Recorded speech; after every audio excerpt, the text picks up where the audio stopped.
Welcome back, everyone. Today we are going to be taking a look at the OWC 10GbaseT Thunderbolt adapter, Thunderbolt 3 adapter, I should say.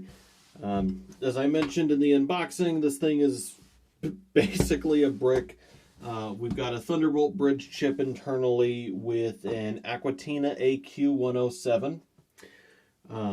And then it included I believe this is a 1 foot, off the top of my head, Thunderbolt cable. Might be longer than that. So a reasonably long cable. You know, this isn't too short, it's not too long. This should be a good length.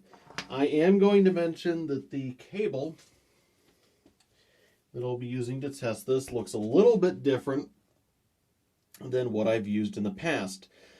So in the past, you've seen me use a section of commodity Cat 6 cable for testing the TrendNet 10GbaseT,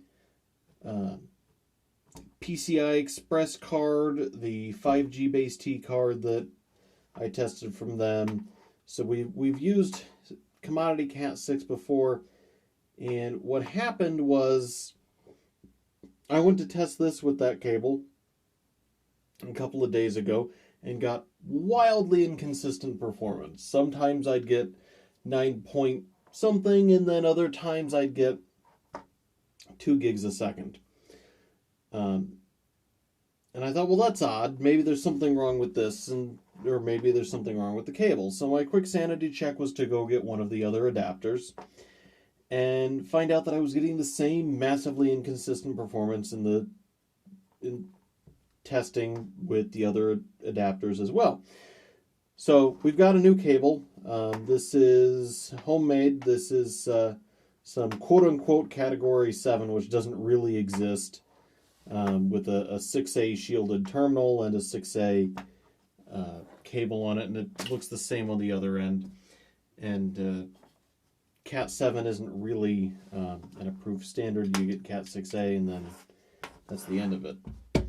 So I just wanted to put that out there if anyone said, hey, that's not fair, he's using a different cable. Well, actually, something had gone wrong in the other cable. I think it got kinked. One of the connectors either spread out or got too close inside there, and so we were seeing some crosstalk we weren't seeing before. So with that ramble out of the way, let's go ahead and kill some of the garbage that I have open on my laptop really quick, because I was just recording a news segment earlier. And just going to plug it in. So there are 2 things that I had to do to get this Thunderbolt 3 adapter working that you're not going to see on video here. Number 1 is I had to go to OWC's website and install the driver. I thought the AQ107 drivers were included in Windows 10 by default at this point. And they may be. It may be the drivers for the PCI Express to Thunderbolt bridge chip that's in here instead, although it just looked like a standard AQ107 driver package. So I may have been incorrect in that. The other thing is that the first time I plugged this in, Windows asked me to approve the Thunderbolt device, which is not something I'd actually seen before. So I had to go ahead and do that. So just as a quick refresher here, I'll start recording in OBS. We're using my ThinkPad P50, which is an older system. This is an i7 6700HQ, equipped with 32 gigs of RAM and a Thunderbolt 3 interface. So a couple of generations behind what you'd see on modern systems, but Thunderbolt 3 is still Thunderbolt 3. And we're going to be using Iperf for the bulk of our testing here. So first up, we're going to plug it in. And I do like that, although they're difficult to see, they might be visible on camera if I hold it at this angle. There's activity lights here, which not all external adapters include. I get activity lights here. I also get an activity light for the Thunderbolt link. So I get some indicator lights on the box, which is a nice touch. I didn't actually notice those until I started plugging it in to use it for stuff. Let's go ahead and start with our sanity check. Make sure we can talk to the internet. Oh look, fast.com works, and congratulations. Gigabit internet is still gigabit internet, but I got to share with the rest of the neighborhood. So, all right, let's go ahead and open up Iperf. And just as a refresher, the way Iperf works, I have a copy of Iperf running on the server in my rack and my desk that is attached via twin 10 gig links that are running link aggregation to the switch. So there's 20 gigs of available bandwidth there. And then I have a 10 gig SFP adapter in the switch, which is plugged into the other end of this cable. And so I'm going to take this 10 gig link and I'm going to see how quickly I can talk to the 20 gig link on my server. This tests the full theoretical bandwidth of the interface. This doesn't actually test the disks in my server or anything else like that that could potentially perform slower than 10 gig.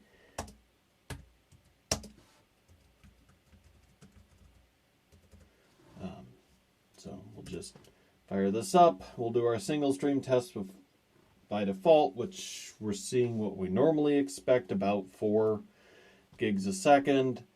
My experience, we usually need at least 4 threads to get the full potential out of any adapter. And hey, wait a second, that's still only 6.4. Well, I haven't changed any settings. And as I've said in NBaseT adapter testing previously, we need to turn on jumbo frames in order to get the best performance out of this adapter. I think I can just jump into the control panel.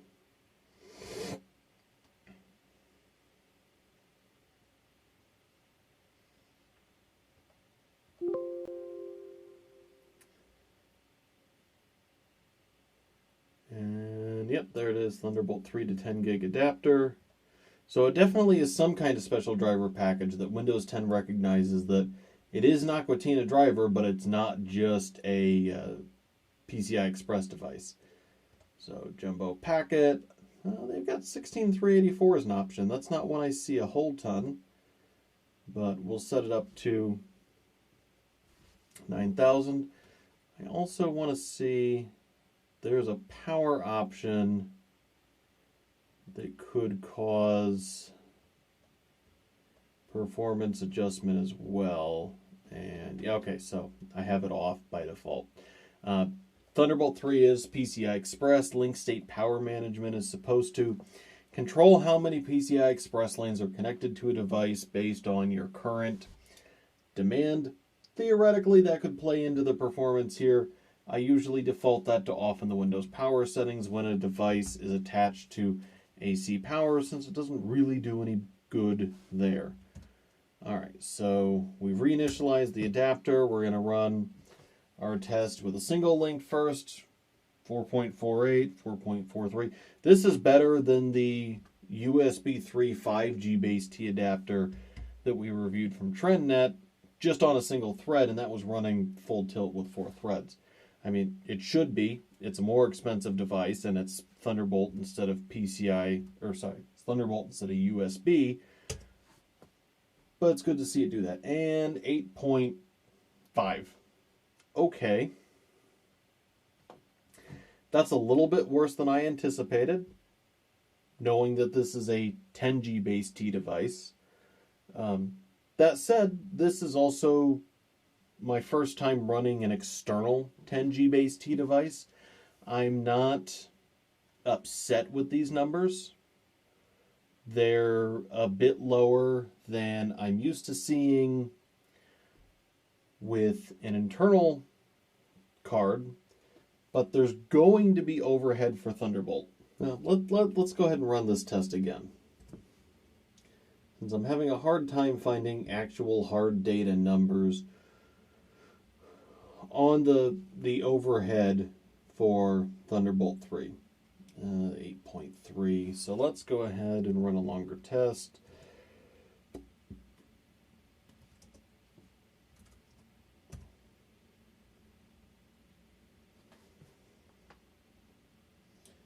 I do wonder if we're just seeing some random test-to-test variance. Yeah, there's 9.15.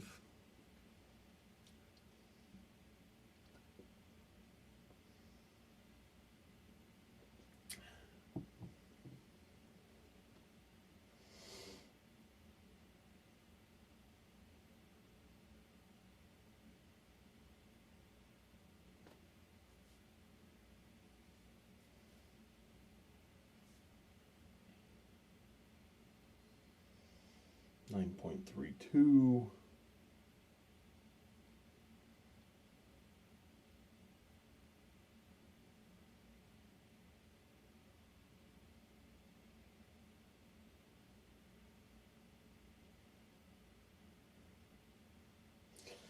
All right, and 60 seconds nets us 7.87 gigabits a second. I actually saw a couple of instances where we were back down on the 4 point something, 5 point something, which could have been other network traffic in my house. So I'm going to go ahead and run it again. All right, 8.69. And I definitely see instances where we're seeing more than 9 gigs a second. So at this point, those bits of variance could come down to a lot of things. Number one, my ThinkPad inconveniently has PCI Express signaling right next to my DC power jack. So I could be getting interference there. I would hope not, but this is, like I said, this is my first actual Thunderbolt 3 test here. I could still have a cabling problem. I made this myself, and I generally trust my own cables, and I've made plenty of cables using this shielded Cat 7, which is really just Cat 6A cable. But, you know, I could have done something wrong. I don't think I did, and I don't think I have it running through any interference sources, which 10GbaseT is sensitive to. That's part of the reason why, when I decided that I needed a new cable, I used this, which is shielded twisted pairs and shielded cable. If you run that across mains power 120 volts AC, it's not going to be a good time. We're getting 8 gigs plus out of an external device. That's huge. There are no laptops that I'm aware of shipping with integrated 10GbaseT today. There aren't many laptops available that would have an internal PCI Express slot to add a card internally to get more performance than this. Anyway, let's take it apart now.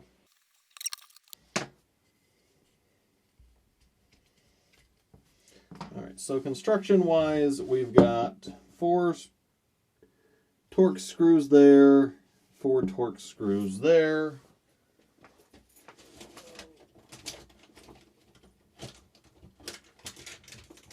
We're going to grab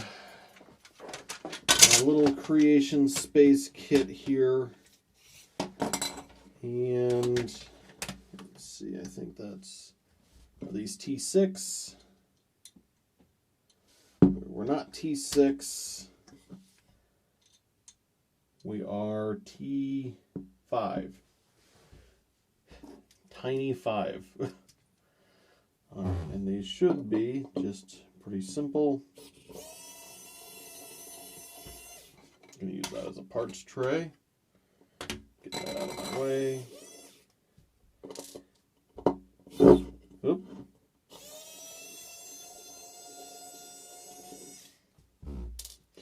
And what I'm anticipating seeing in here, by By the way, this didn't get particularly warm, or particularly hot, I should say. It's warm to the touch, but it's not overheating. The total thermal dissipation on these chips is actually fairly impressive, and they've done a hell of a job heat sinking it.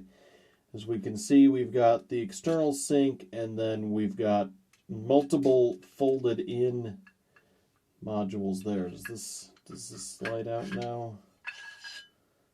So, oh neat. So I only got to take one side apart to get a good look at this. So we've got Aquatina stamped on there. I wonder if this is a reference design that OWC wrapped a shell around. Because this looks like a board Aquatina may sell. I'm not 100% sure on that. And there are some... no, I doubt Aquatina sells this. This doesn't look like any other designs I've seen so far.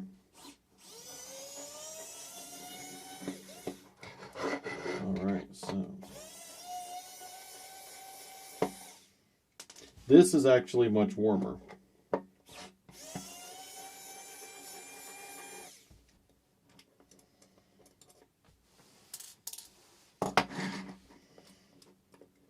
So 4 more T5s inside to get a look at the actual board.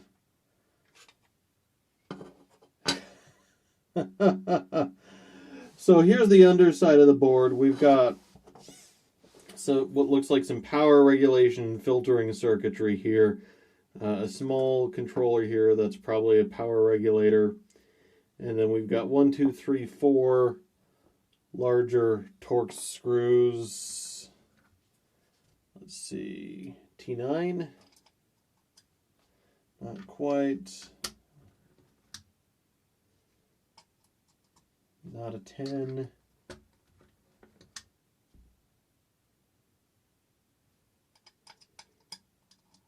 Not a 15.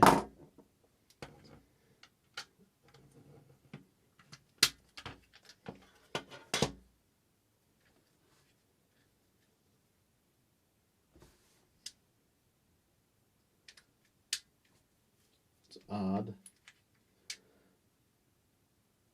Yeah, so that's a security T20. That's too big. T10. Maybe T10 does fit, and T10 doesn't quite feel as secure as I'd like it to be. But it works, so maybe they're just a little wiggly.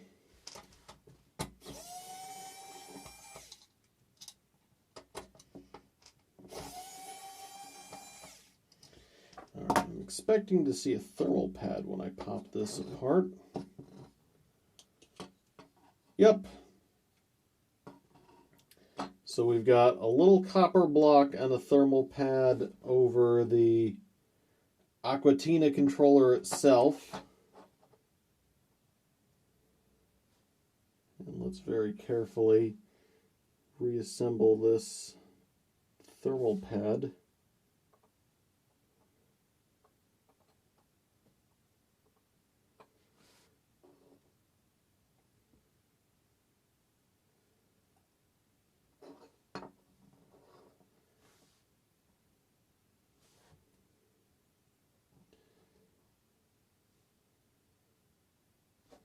You know what? I didn't notice that the bottom half also has thermal interface material when I popped it off. So there's a little thick,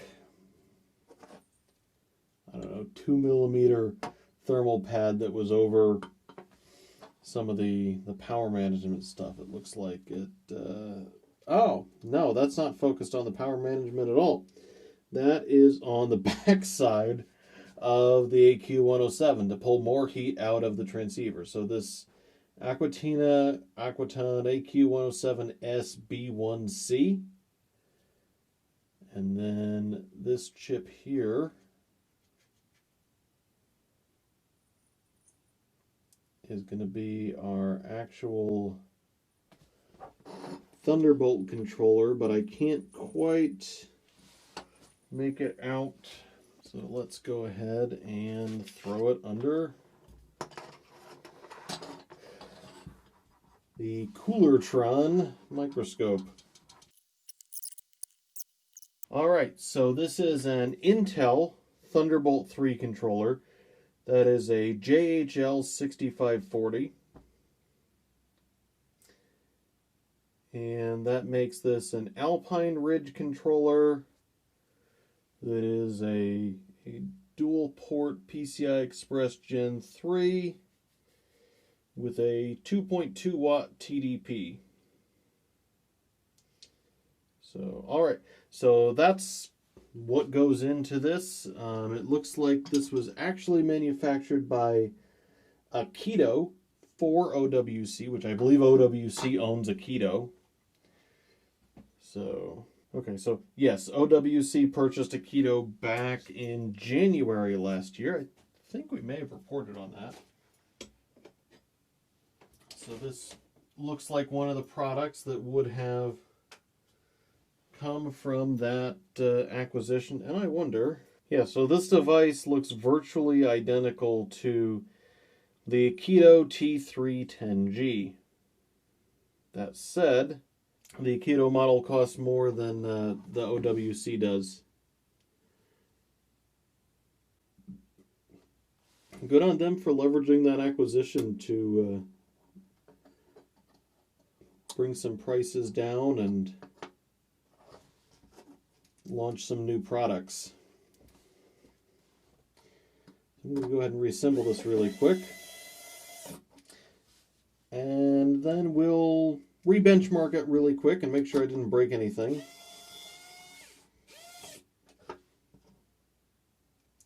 That said, there's no real user serviceable parts in here.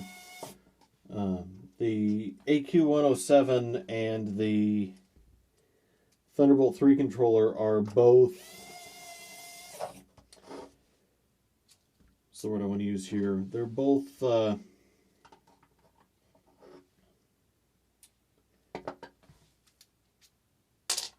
BGA chips. So unless you are fairly skilled with BGA reflow, which, I mean, maybe you are, I don't really see a whole ton of end users dismantling and fixing anything in here. Which fortunately it does come with OWC's, I believe it's 1 year warranty by default. So now that's odd. So most of this is entirely uniform design-wise. There's no real indication which end is which or anything of that nature, but there is... Oh, so there's this notch here. And I was trying to figure out what the purpose of this was. There's a Kensington lock here, and if that notch wasn't there, the Kensington cable wouldn't actually fit inside the enclosure. So that is the purpose of that. The one thing that's not included in this enclosure that I would have liked to have seen, there's no thermal interface material between the two sections of aluminum. So they're still going to transmit heat between them. They're going to dissipate heat via direct metal contact. That could be improved with even just a thin thermal grease down these two sides where the primary contact is made, or even maybe this bottom section that doesn't actually have any of the heat producing components attached to it, having that be flat against the bottom of the metal shell for heat dissipation that way. That said, it wasn't really getting that warm. It was warm enough that I noticed that it was warm when I touched it. In prolonged use, I do know that 10GbaseT devices can get hot. We're talking about, I believe, 2.2 or 2.3 watts for the Intel controller. Yeah, so about 6 watts for the AQ107, running in 10 gig modes, so we're talking 6, 2.2, we'll just round that up to 3 because there's some extra components there. Between 9 and 10 watts for the whole assembly. I mean, there's power loss and the regulation circuits and all that. But I wouldn't expect it to exceed 10 under any sort of worst case operating scenario. So, put those back there. Alright, so it's back together, and I guess we should see if I broke it during my exploratory surgery.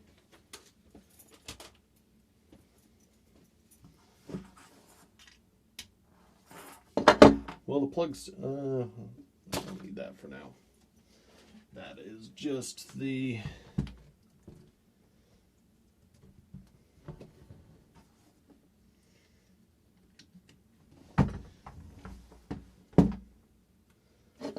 Alright, so Windows still picked it up, the Thunderbolt light still came on.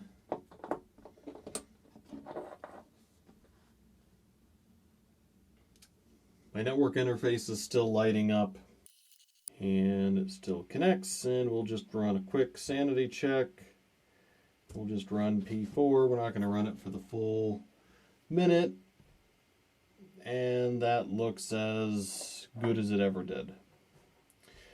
So, fairly robust. I took it apart and put it back together.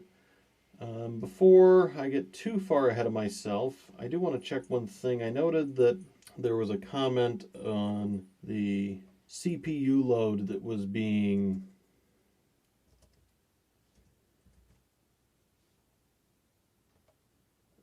demanded by this device under the network settings. So I'm going to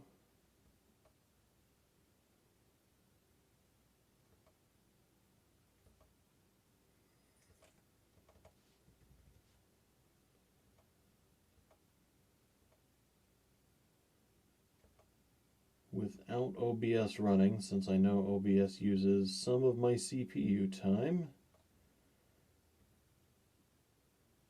rerun that. So that is interesting. I killed OBS and I bumped the minimum clock state on the CPU on my laptop. And now I'm seeing 6.14 with one thread running, and not with 4, but I was curious to try with 2 and then 3, with 3 threads running 9.27 gigabits a second. So their performance claims that it can reach 9 plus gigs a second, which the AQ107 itself is only rated for 9.5 from what I recall, aren't unfounded.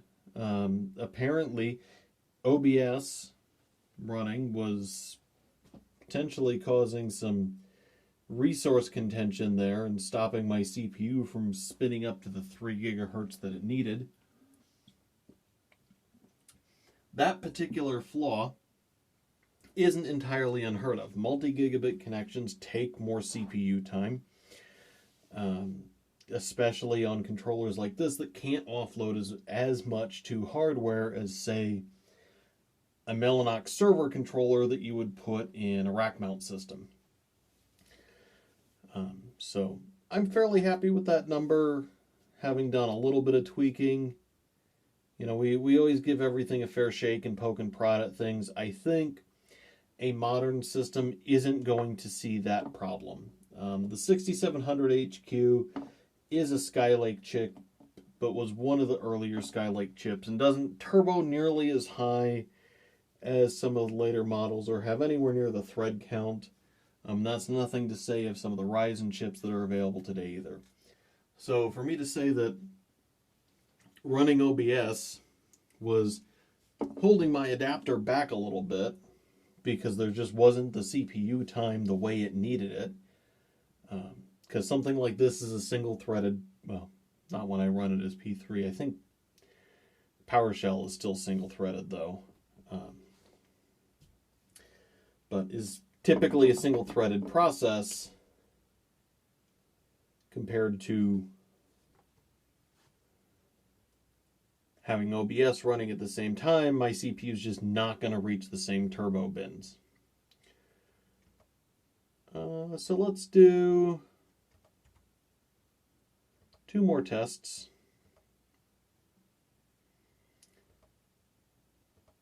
We're going to bring it down to 5.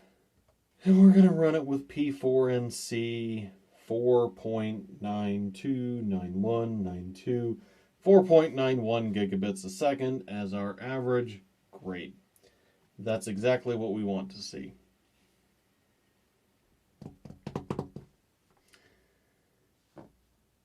And just for the sake of completeness, although I don't anticipate this having any issue with it at all,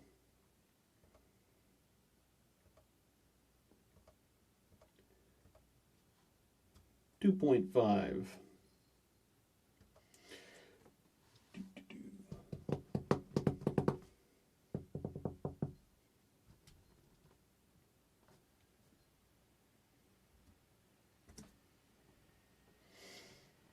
2.48, 44, 47, 47, 47, 46. Congratulations. 2.5 is perfectly fine. And we pulled 2.46 gigabits a second for our average. So 2.55, 10 gig, all perfectly fine. Let's circle back. I mentioned, you know, people, oil and gas, people who are doing, who are professionals for video editing, prosumers. Those are the kind of people that are going to go after a device like this. So how much is it? So this is the OWC Thunderbolt 3 10 gig Ethernet adapter. That's actually the old model. So here's the new model. Well, I guess it's the same. Anyway, so the new model, direct from OWC, retails for $149.99. They do have a previous model that also retails for $149.99. It has what appears to be an integrated cable. I think it's still an Intel adapter and an AQ. Yeah, it's still an AQ107 with an Intel adapter. So performance between the two should be the same. It's really just that detachable cable that's changed. So, although I think that one might be a little shorter. This is a little bit taller. I think that one's shorter and wider. Doesn't really matter. They're both going to perform the same if they're AQ107s using the same bridge chip. This is the kind of device that the people who I said go buy that TrendNet.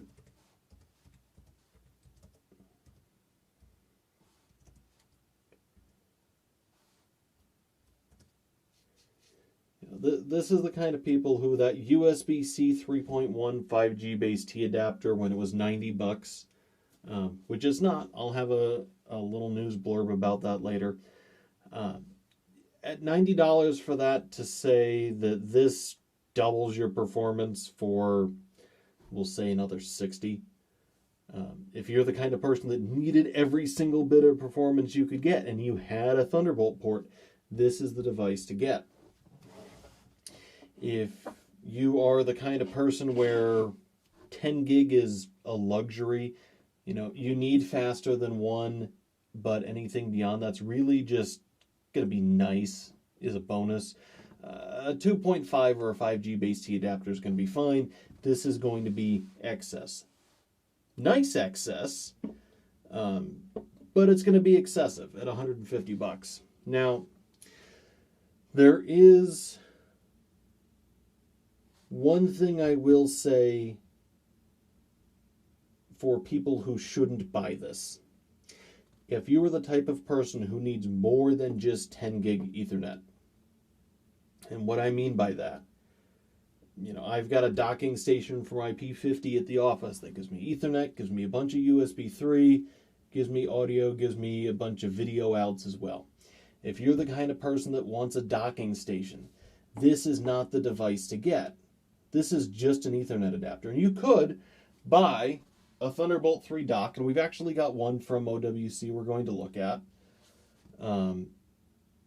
But if you were going to get a Thunderbolt 3 dock for $280 and then this for $150, OWC has a Thunderbolt 3 Pro dock for $299, so that's $20 more than their other dock, which I'm not saying that's a bad dock. We have one here that we're going to look at. I haven't even unboxed it yet, but we're going to look at one of those in a few days. But if you were looking at 10 gig anyway, the Thunderbolt 3 Pro dock is $20 more. And there's ups and downs to both docks.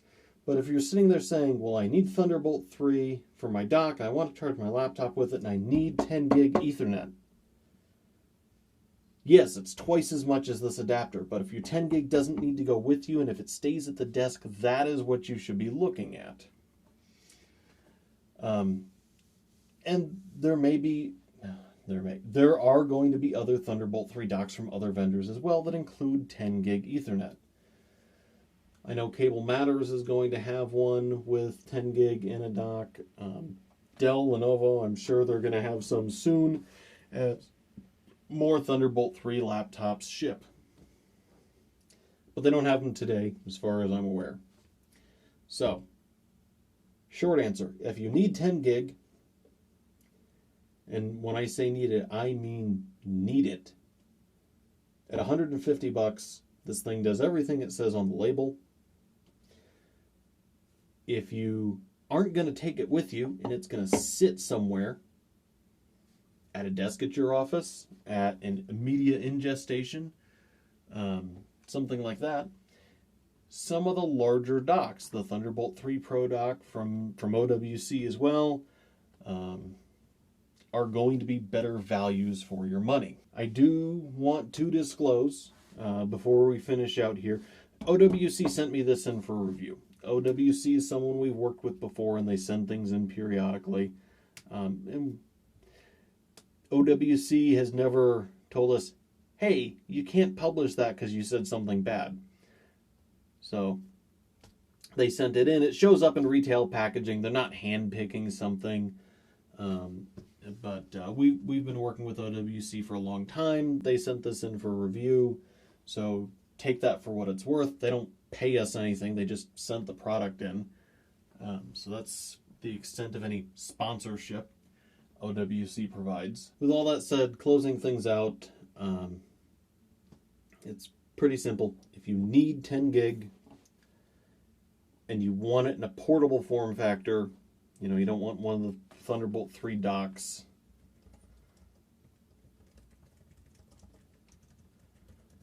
this is a great way to get it. There are other ways to get 10 gig Ethernet. You could buy an AQ107 or the TrendNet card that we looked at and then put them in a Thunderbolt 3 enclosure. The downside with that is most of the Thunderbolt 3 enclosures are going to run you several $100s for any that you'd be able to put a PCI Express card in. It's not to say that they won't work, it's just a more expensive way to do it, although a couple of them have options for things like external hard drives and docks built in that might make them a nice bonus. Put a couple of terabytes of drives in there and you've got 10 gig to your network and a little bit of storage for media ingest or something like that there.